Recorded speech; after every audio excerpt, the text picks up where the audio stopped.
Jordan. Jean chapitre 13, versets 4 à 9.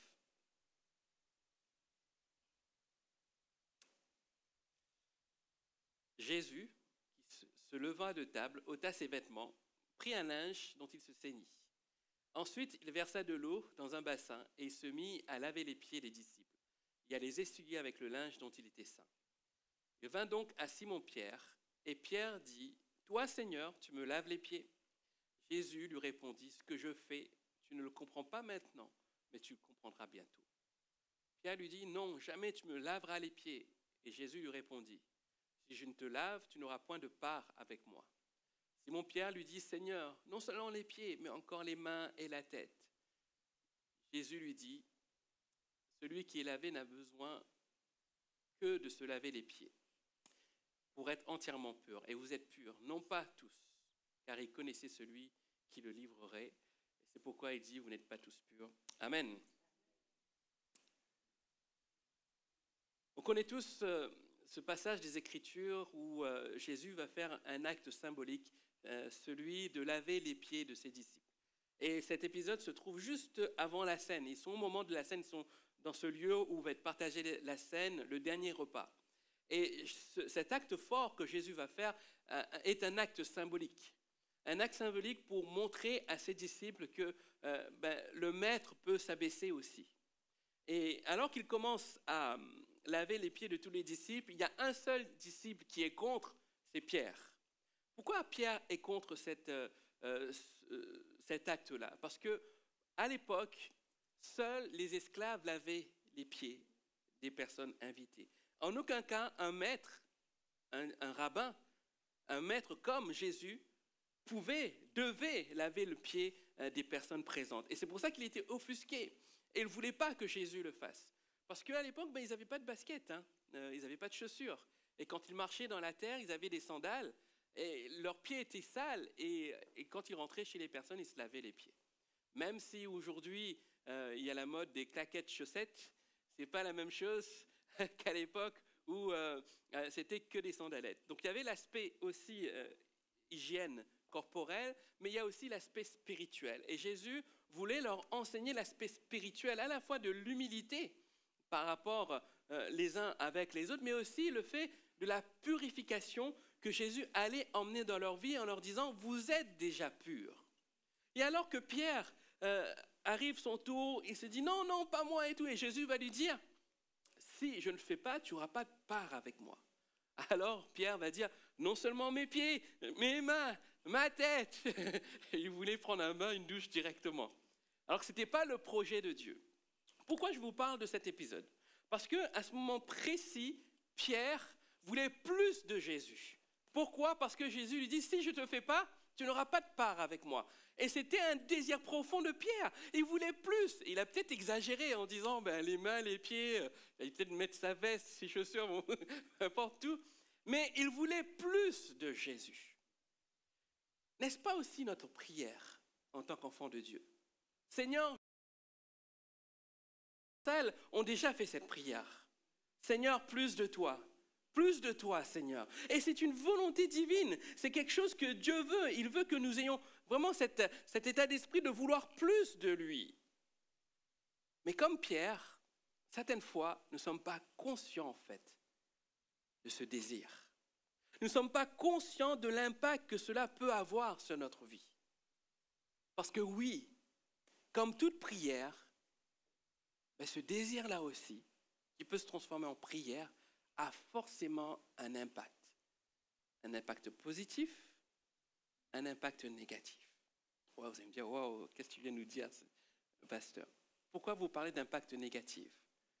Parce que lorsque on se positionne pour Dieu, Dieu va nous demander de faire des choix, d'abandonner certaines choses, de faire des séparations, de faire des choses qui vont nous impacter personnellement dans notre cœur, dans notre vie.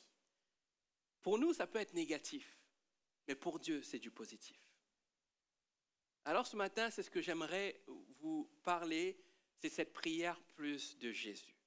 Mais j'aimerais le faire sous une forme particulière ce matin, vous apporter un message que j'ai appelé mathématico-spirituel. Est-ce qu'il y a des fous de maths ce matin dans la salle? Oui? Ah ouais, il y a des fous de maths. Ben, ça tombe mal, moi je ne suis pas un fou de maths. Quand j'ai eu ça à cœur, j'ai dit Seigneur, tu es sûr que tu veux faire ça avec moi? Moi qui n'aime pas les maths. Mais j'aimerais ce matin vous parler de cette notion de plus de Jésus, mais en vous parlant d'opération. En mathématiques, si tu ne respectes pas l'ordre, tu obtiens un mauvais résultat, n'est-ce pas? Tu es d'accord avec moi, ma gloire? Même si tu fais les bons calculs individuellement, il y a un ordre à respecter lorsque tout est ensemble. Et si l'ordre n'est pas respecté, il y a un faux résultat à la fin. De même, dans la vie spirituelle, tu peux avoir de bonnes actions isolées, mais si tu n'as pas l'ordre de Dieu, l'ordre que Dieu a établi, le résultat final peut être bancal. Quel ordre des opérations devons-nous respecter?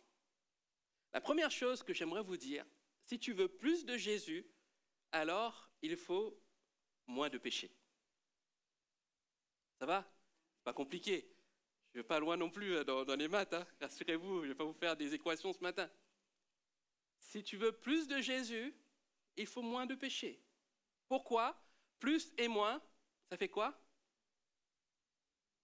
Moins. Ouais.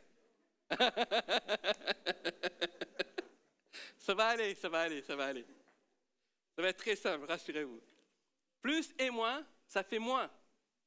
On ne peut pas envisager de vouloir plus de Jésus si le péché demeure avec nous.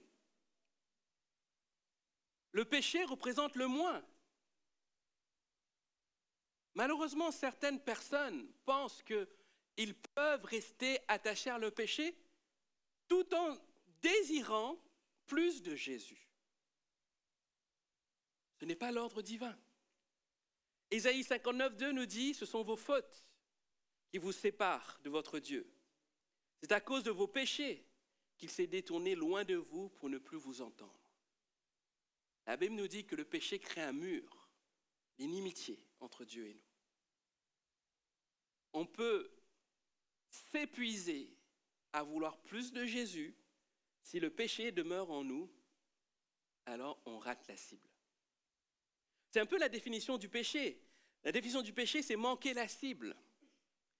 Transgresser la loi de Dieu, désobéir à Dieu. Et lorsque nous péchons, nous ratons la cible, nous désobéissons à Dieu. Et ce n'est pas anodin, c'est lourd de conséquences. Et Pierre aussi a dû lutter contre le péché de l'orgueil, le doute, la violence charnelle.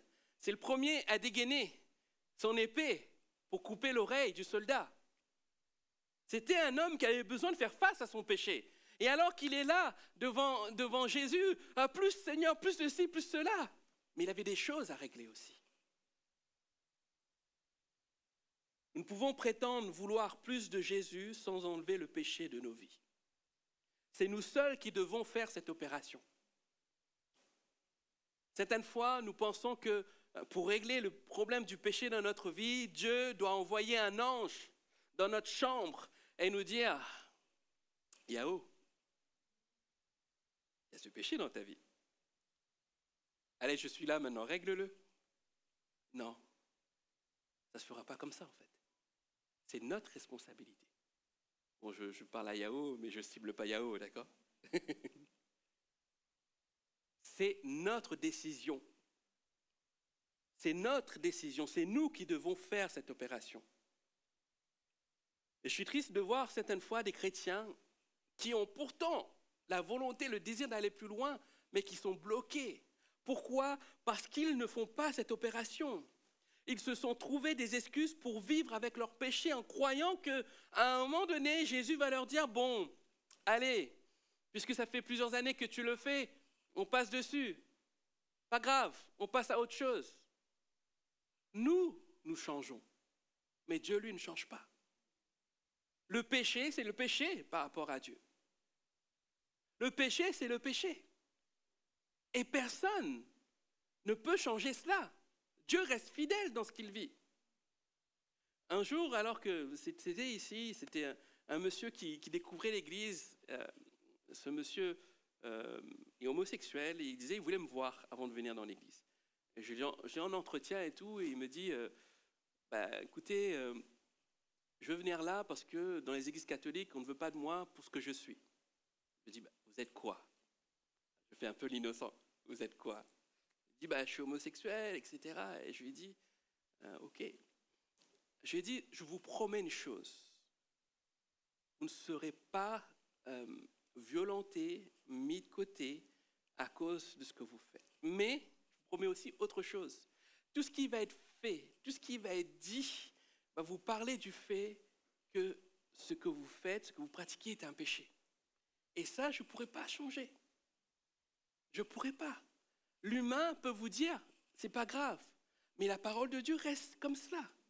Et si j'annonce une parole, cette parole, elle doit être fidèle à la parole de Dieu.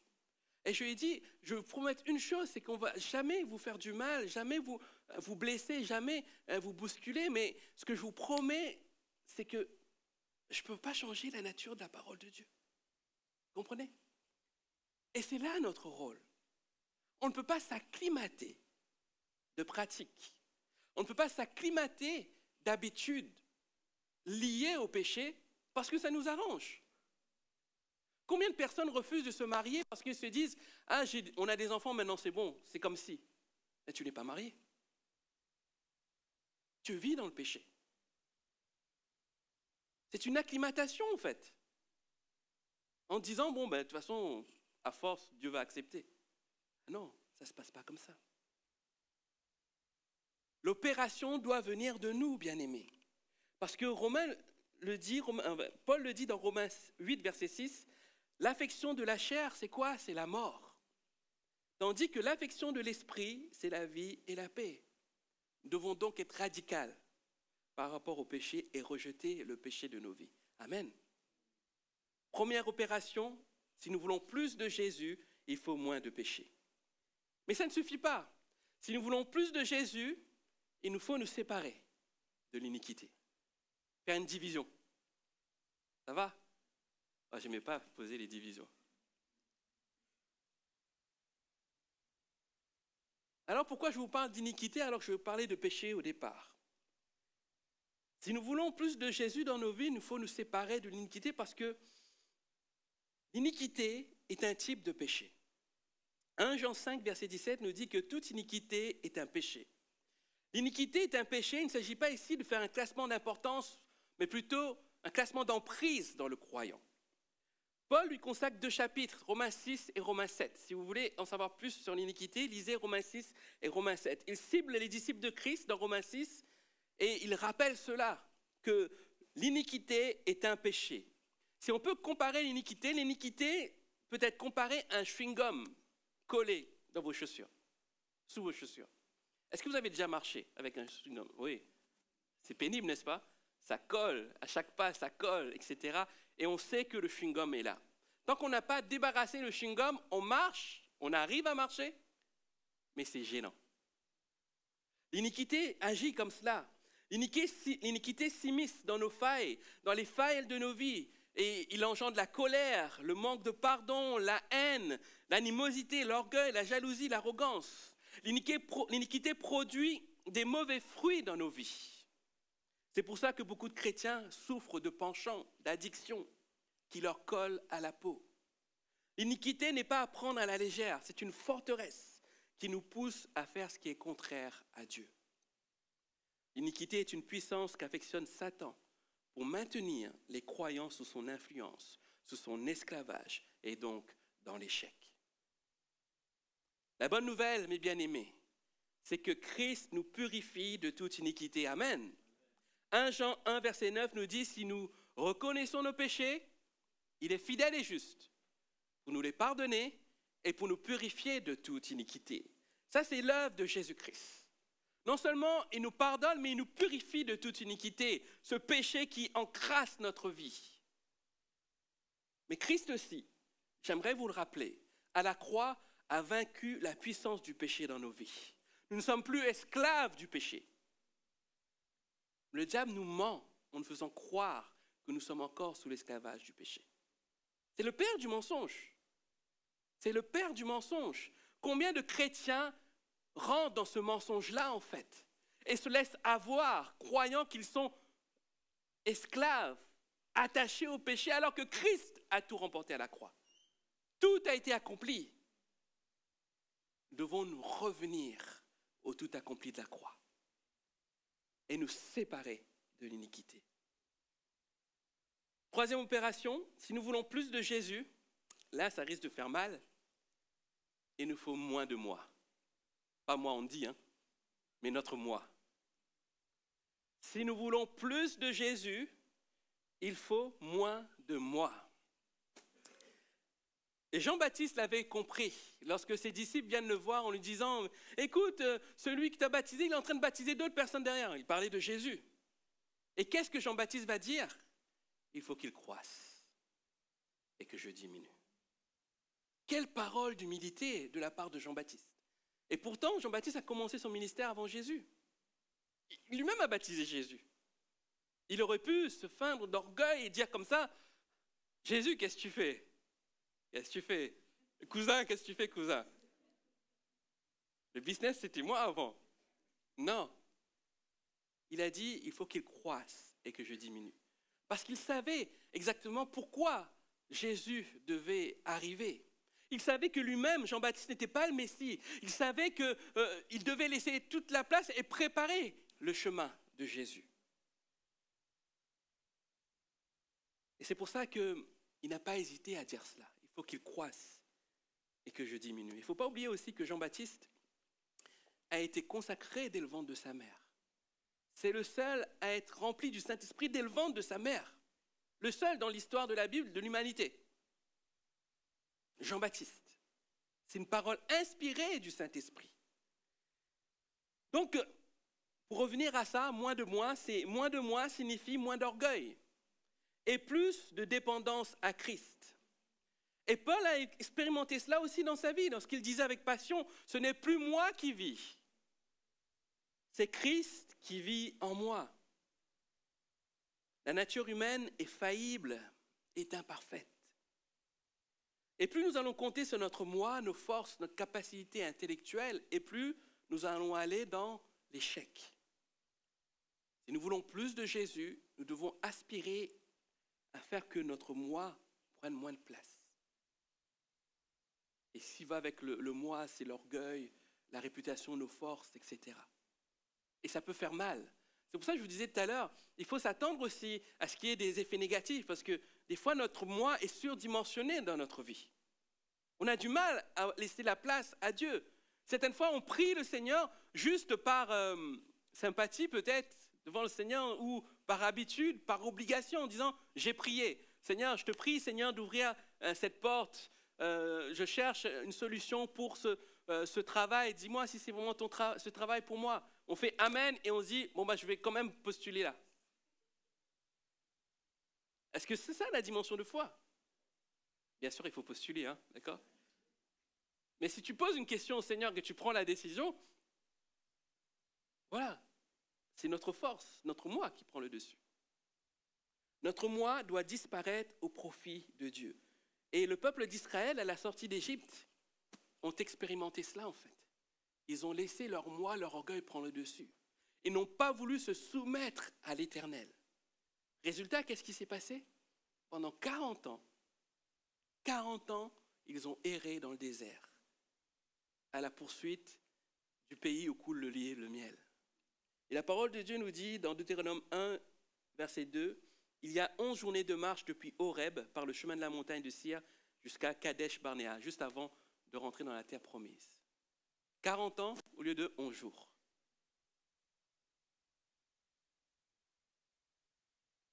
Laisser le moi prendre cette dimension de notre vie nous emmène vers l'échec et nous fait souffrir. Bien-aimé, si tu veux plus de Jésus, il faut que lui croisse dans ta vie et que toi tu diminues. Vous allez me dire, mais pasteur, tu fais que des moins, que des divisions. C'est quand le plus? C'est quand le plus? Si nous voulons plus de Jésus, il faut aussi nous attendre à plus de transformation.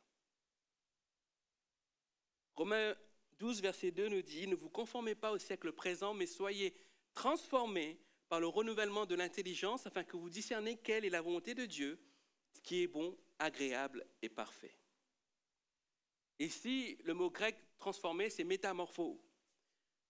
C'est le même mot que « métamorphose ». Et quand on parle de transformer, ce texte dit c'est une transformation qui touche l'interne, qui touche notre être, qui touche notre esprit. Ce n'est pas simplement changer d'habit. Ce n'est pas ça la transformation. La transformation se vit de l'intérieur. Et si nous voulons plus de Jésus, il faut s'attendre à quoi? À être transformé à l'intérieur. À laisser Jésus nous transformer dans tout notre être. On parlait de notre moi, on parle de l'orgueil, on parle de tout cela. Et il y a une métamorphose à opérer, c'est-à-dire un changement de nature.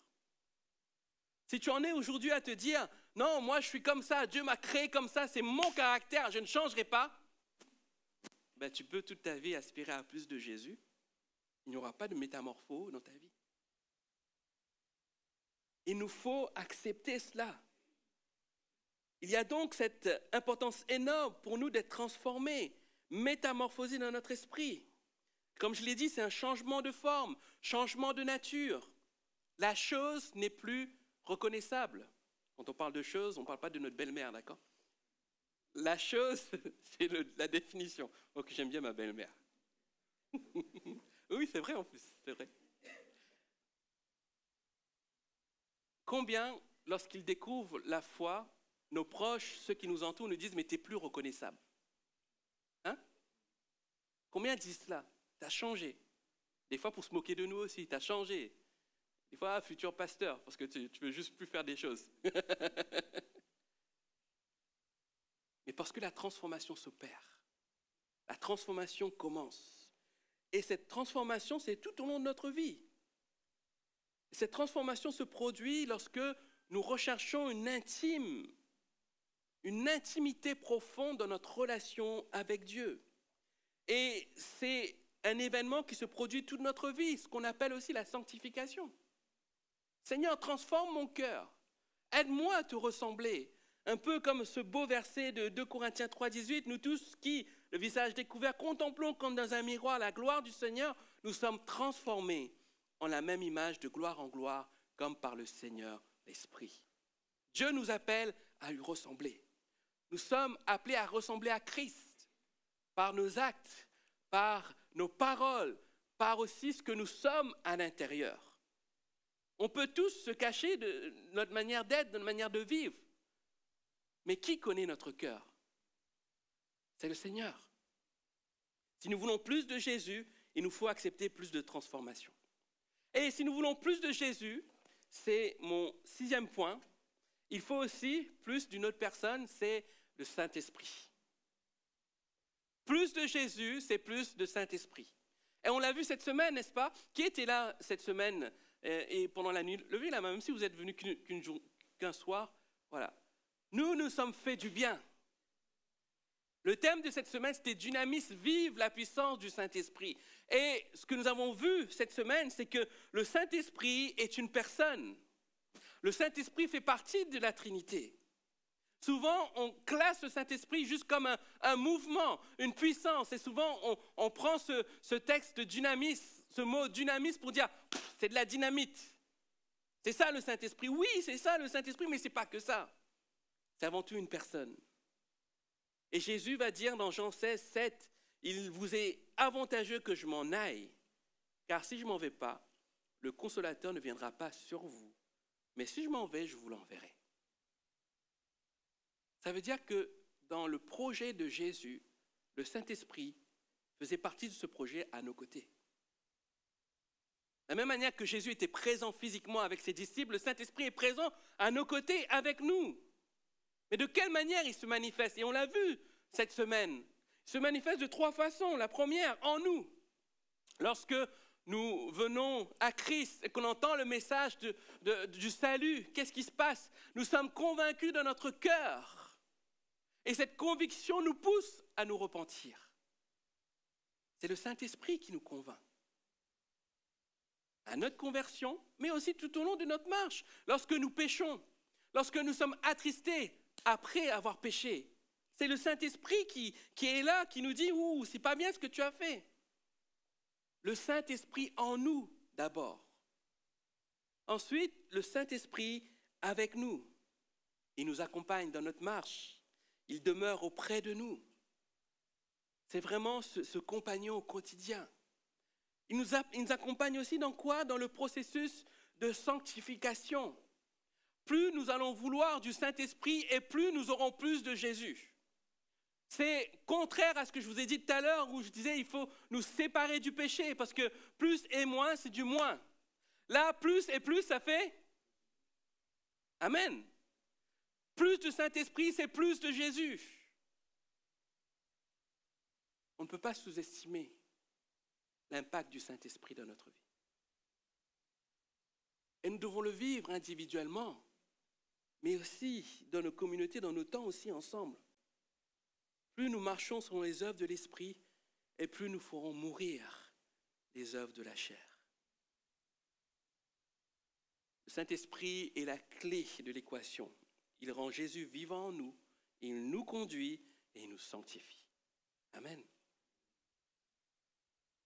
Dernière opération que j'aimerais vous laisser.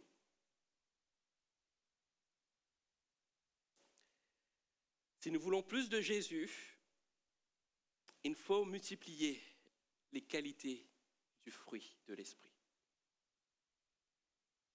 Il faut multiplier les qualités du fruit de l'Esprit. Galates 5, 22, 23 nous dit « Mais le fruit de l'Esprit, c'est l'amour, la joie, la paix, la patience, la bonté, la bénignité, la fidélité, la douceur, la tempérance. La loi n'est pas contre ces choses. » Si nous aspirons à plus de Jésus, alors nous manifesterons naturellement son fruit dans nos vies.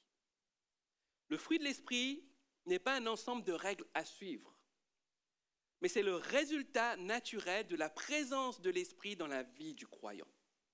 Et contrairement aux œuvres de la chair, le fruit de l'Esprit est intérieur. Ce n'est pas le fruit de l'effort humain qui produit ce fruit, mais l'Esprit qui, en nous, transforme notre cœur au travers de ses 9 qualités.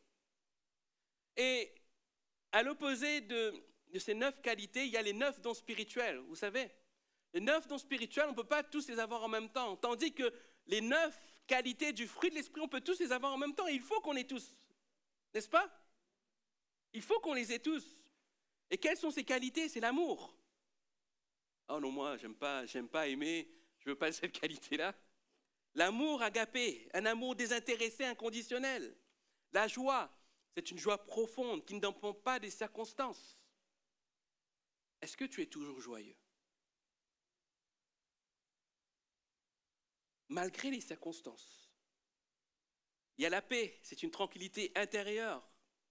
La patience, la capacité à supporter les épreuves et les personnes difficiles. À combien? Je vois beaucoup qui rigolent, donc vous supportez déjà les personnes difficiles. Ah non, moi je ne suis pas patient, ça fait partie de ma nature.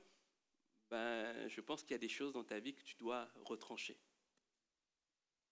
Parce que tu ne peux pas aspirer à plus de Jésus si tu ne veux pas démontrer les qualités du fruit de l'Esprit. Il y a la bonté, la disposition à faire le bien, la bienveillance. Cela se traduit aussi par la générosité ou l'altruisme. La fidélité, c'est la loyauté et la constance dans la relation avec Dieu et les autres. La douceur, c'est une force maîtrisée par l'humilité, la délicatesse.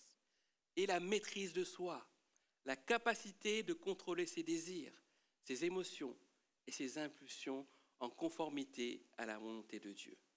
Et c'est ce qui attend tout croyant qui aspire à plus de Jésus dans sa vie. Est-ce que vous aspirez à cela, bien-aimés? Moi, j'aspire. Et c'est le résultat de notre vie dédiée à avoir plus de Jésus dans notre vie. Alors, en examinant tout ce que je vous ai dit, c'est important pour nous ce matin de ne pas simplement dire « je veux plus de toi, Jésus », mais c'est de regarder tous ces effets, tant négatifs que positifs, que cela peut avoir sur notre vie. D'en prendre conscience et de ce matin se dire « je veux répondre oui à cela, Seigneur ». Je veux ce matin que cette parole soit radical dans ma vie. Aujourd'hui, ce que je vous invite à faire, c'est à vivre et à faire un acte de foi. Êtes-vous prêt à laisser grandir Jésus dans votre vie? Êtes-vous prêt à cela? Êtes-vous prêt à cela même si ça vous pousse à diminuer, à retrancher? Et là, la décision vous appartient. Ce n'est pas ma décision, c'est la vôtre. Alors pour terminer, j'aimerais juste de fermer vos yeux, courber vos fronts. Et ce que j'aimerais faire avec vous, j'aimerais faire un appel ce matin, et un appel engageant. Je ne vous dirai pas de venir devant, mais juste, si ce matin, ce message a impacté votre cœur, juste vous lever pour prendre cette décision en disant « Seigneur, j'ai entendu ce matin. J'ai vaguement dit « Je veux plus de toi », mais je ne mesurais pas les conséquences que ça pourrait avoir dans ma vie. Je suis prêt à payer le prix, Seigneur. Je suis prêt à changer. Je suis prêt à retrancher. Je suis prêt à me séparer parce que je veux plus de transformation. Je veux plus, Seigneur, de Saint-Esprit dans ma vie. Et je veux voir les qualités de ce fruit en moi. C'est ma décision ce matin. Si tu as à cœur de vivre cela, je demanderais juste de te lever de ta place comme un acte d'engagement envers toi et ton Dieu, pas envers moi. Et dire, tel que je suis, Seigneur, je veux m'engager avec toi. Et c'est un processus. Mais tout démarre par une décision personnelle, une décision de cœur, et se laisser transformer par le Seigneur.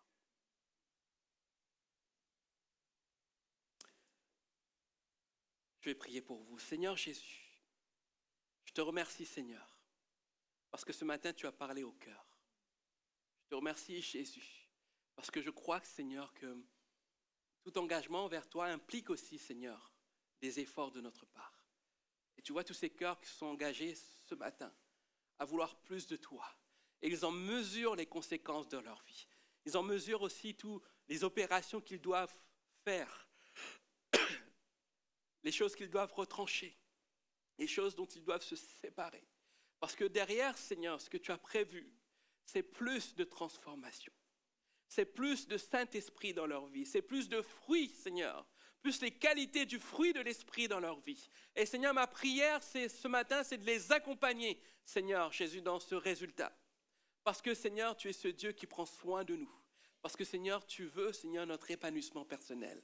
Alors ce matin, Jésus, réponds, Seigneur, à l'engagement de leur cœur et que ton œuvre soit manifeste dans leur vie. Au nom de Jésus-Christ, à toi la gloire, Seigneur. Amen. Amen.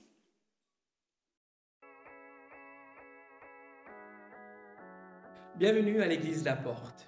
Nous aspirons tous à une vie meilleure et à la paix intérieure.